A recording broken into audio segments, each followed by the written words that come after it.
Hello friends, I made this for. My name is Lauren. I am a tarot reader, astrology fan, and Reiki practitioner, all that bullshit. Anyway, you're here to learn about a deck. You want to know about the Cosmic Tarot. So I'm going to talk about it. Just some little information. I am not the kind of person who likes to talk about decks in a way where, I kind of put them into two categories: mass produced or indie decks. Today is a mass-produced deck, so as I did for the Dali Tarot, boom, I don't really go by the same grading scale that I do for indie decks.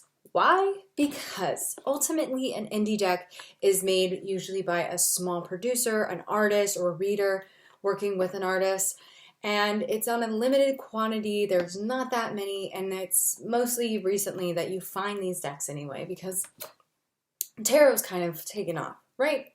So that's why you're here. You're here to learn about the Cosmic Tarot, but I'm not going to break it down talking about representation or art style or, maybe a little bit of that, but it's not going to be held to the same thing because I'm probably more likely to roast the shit out of this because, again, it's mass produced.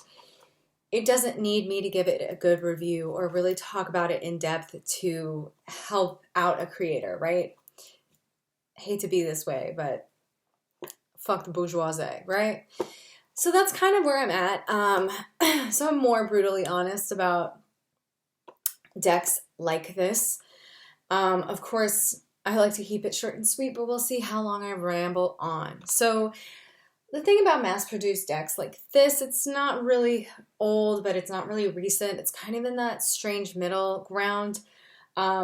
It's certainly not the way home tarot as far as like how indie it is, but it's certainly also not as old as, let's say, the Smith-Waite deck that I always recommend 100% all the time. And it's definitely not the Wild Unknown.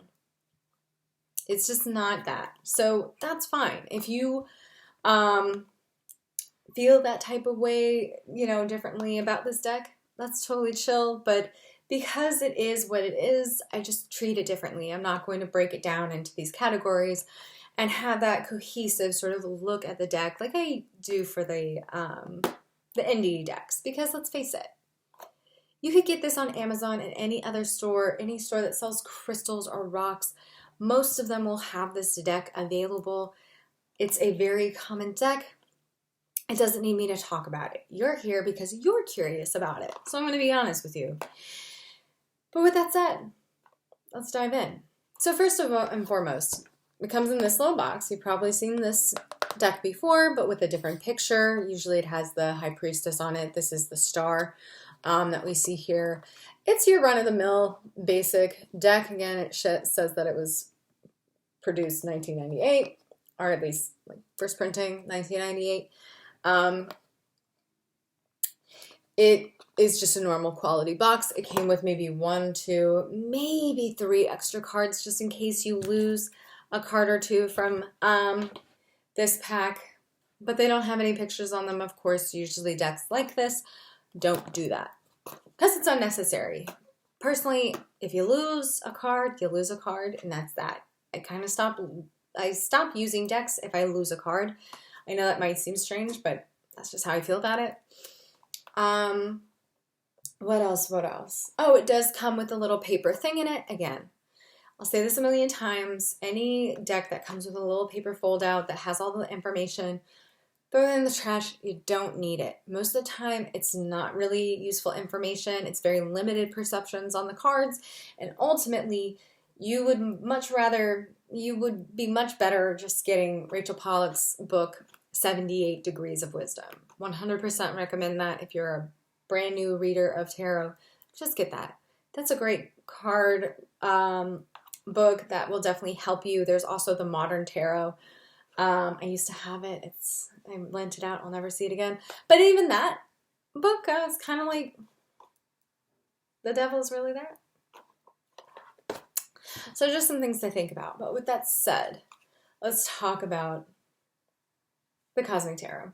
So I got the Cosmic Tarot back when I was a little tarot baby. It was maybe the third or fourth deck that I ever bought, and I thought it looked beautiful. So here's an example. This is what the backs look like. Really gorgeous, right? As above, so below sort of vibe here. I got it because of the art. I thought the art was really super interesting at the time. Again, I was a little baby reader or just gotten, one of my first decks a few months prior, which I'll talk about eventually what that deck was and why it was so hard for me to fucking use. Don't use the Wild Unknown Tarot if it's your first deck. Just don't do it. It's gonna be hard for you. So I wanted to get something a little bit more classic, but a little easier to read. So I got the Cosmic Tarot. I thought the art was really interesting, and so I connected with that. So let's talk about the art. But before that, it is a standard card size, so it shuffles just fine. The cardstock is pretty run-of-the-mill. I don't know why my deck has started to bend like this, because I keep it in its box. I don't really know what that's about. But does it shuffle? It shuffles just fine.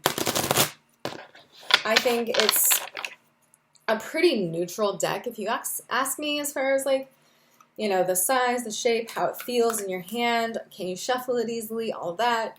It kind of ticks all the boxes for just a basic hand feel for a deck. Nothing crazy, nothing bad, pretty good. So, what about it? So here's the thing about the Cosmic Tarot, that I actually bought it around the time that I started taking tarot classes. There's a garbage truck outside. I hope you can't hear it, but whatever. We're still going. And overall, I feel like my experience with this deck was at first really positive, as far as, it's not too far off the classic imagery. This is the Hermit, obviously, and the Hermit, I think it's really interesting. There's a very similar vibe to the Star. It's kind of an interesting take where there's more lighting than just the Hermit itself. The Aces, here's an example of the Aces. Ace of Wands. Unfortunately, the Aces I don't think give a lot of information. So again, if you're a new reader like I was, there's something here, like as far as like the spark and like the inspiration. The spark and inspiration that I feel is really related to the Wands is there. The art is beautiful. There's a lot of detail. The colors are great. So there's definitely something there. Yo, what the fuck? It's always quiet on my street. But today, fucking Philadelphia, y'all. Here we go. Two of Cups. Interesting. But, as far as Two of Cups go, it's kind of just a run-of-the-mill look at Two of Cups. Doesn't really change anything, expand on anything. But here's some of my feedback as far as representation. Obviously that's not the thing that we're worried about here. It's an old school deck from the 90s. Is it going to have representation? No. It just doesn't happen. It's more of something that we're aware of at this point. I mean, yes, there are old decks that have done it, but I kind of at this point don't hold old decks to that standard. Now, there are some interesting takes. Like I find it interesting, of course, Capricorn, Sun in Capricorn, it is related to this card. So we see the sign of Capricorn, we see the sun emblem on his jacket. So there's some interesting takes here. I do think if you are brand new to tarot, there are some things that it might help you out with, but it also takes things a little differently. Five of Swords, that's an interesting take. Seven of Wands. I love how like most of the wands in this set are very what's the word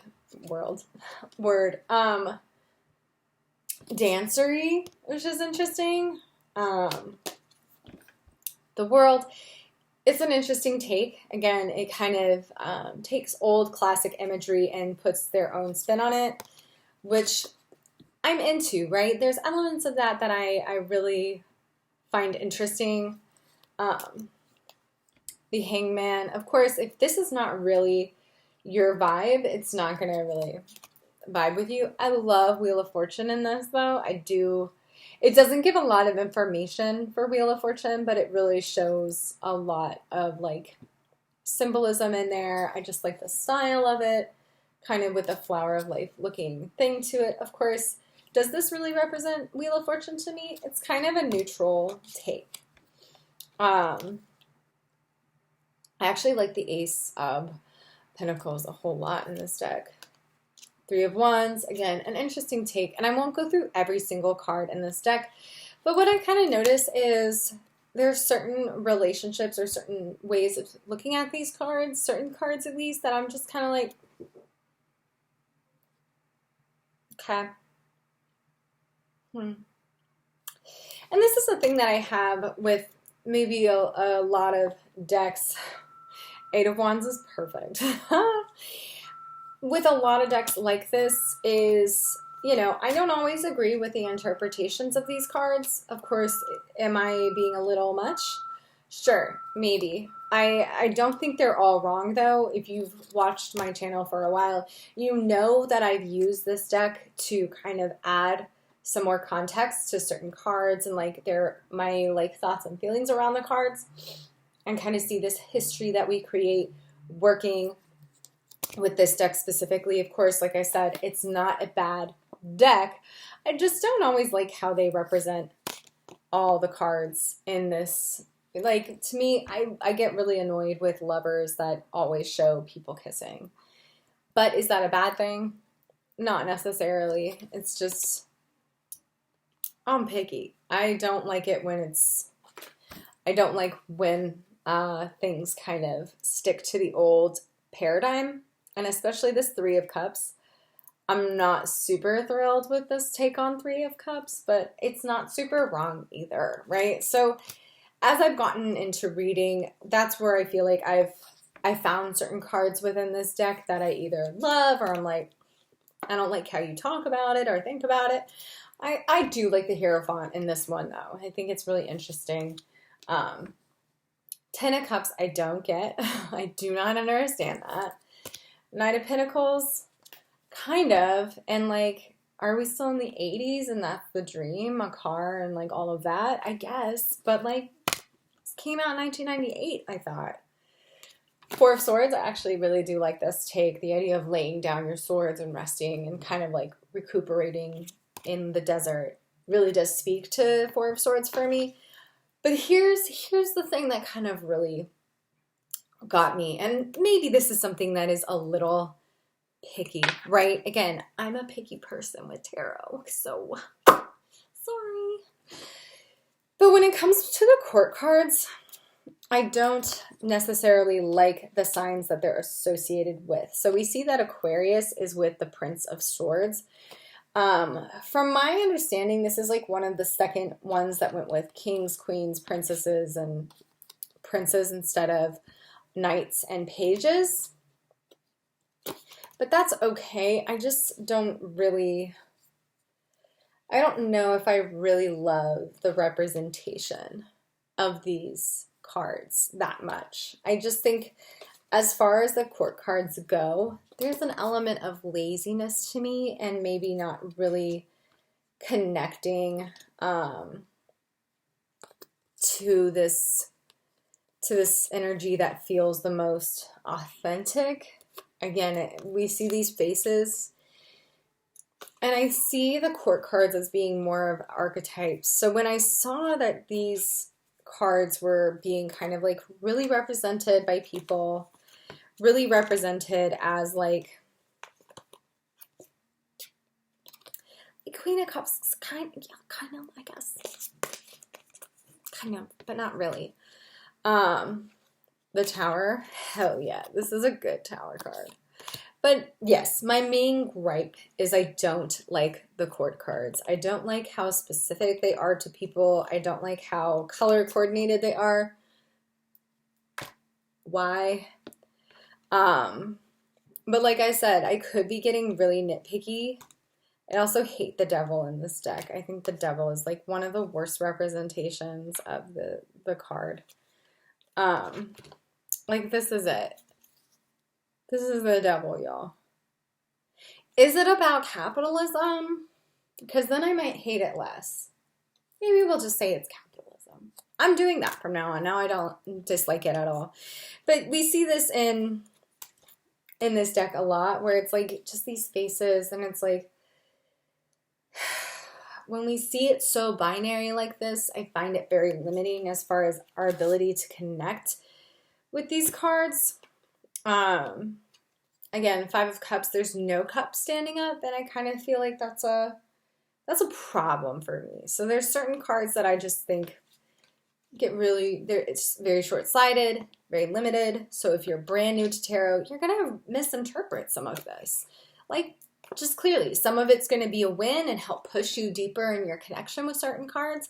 And like Chariot, the Chariot is moving, and there's all this movement. And, you know, I'm being nitpicky, but I'm being nitpicky. So I'm nitpicky, you know?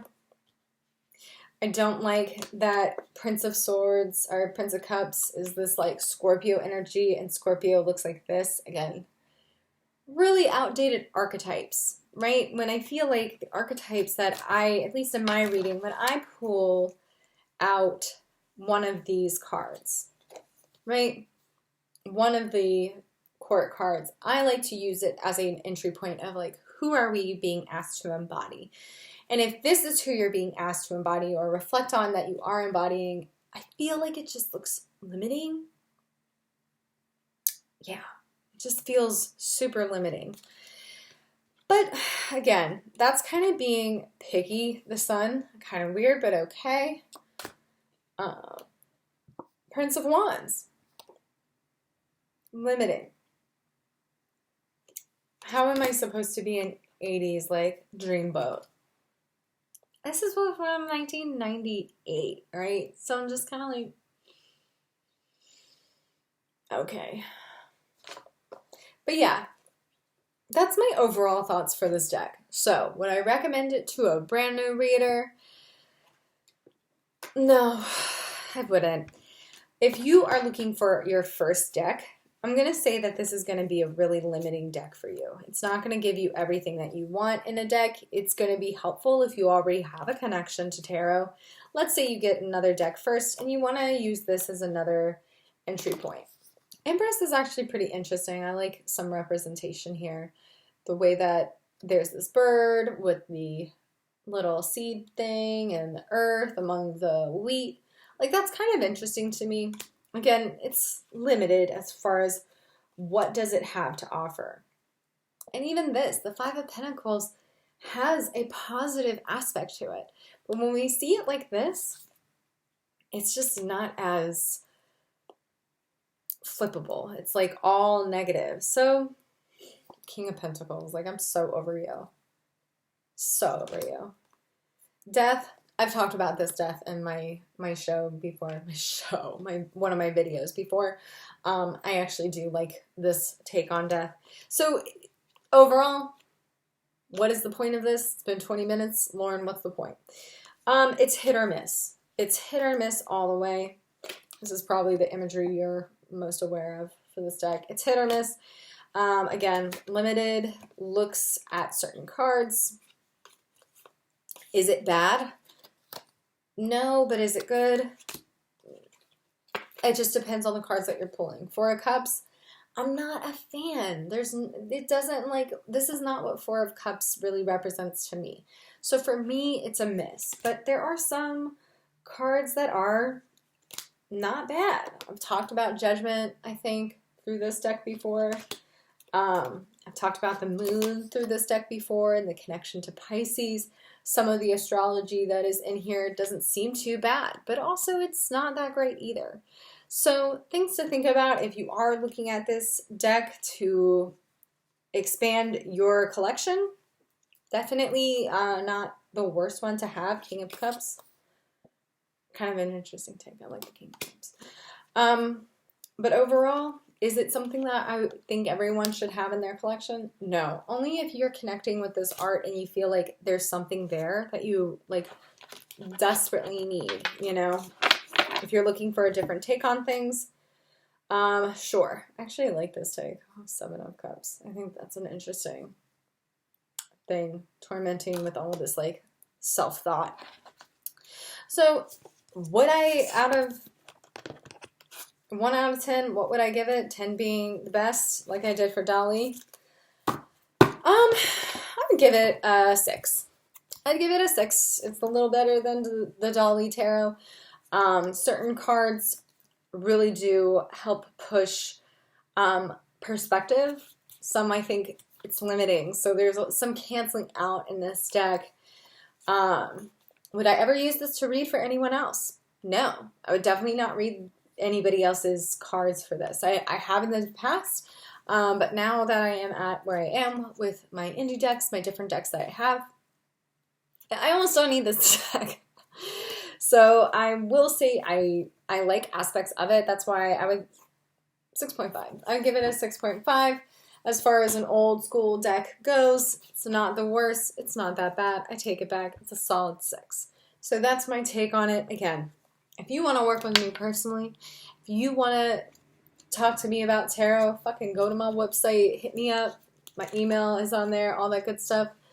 I also am working on my own tarot deck, the Subnormal Tarot. And I post on my Insta all the updates of me working on my deck. But with that said, thank you so much for being here. Like, comment, subscribe, and of course, hit me up on all the other platforms. I am always on TikTok posting nonsense, and I am also always on Instagram sharing my life's work. But with that said, have a beautiful day, you beautiful fucking bitch, and I'll see you next time. Bye-bye.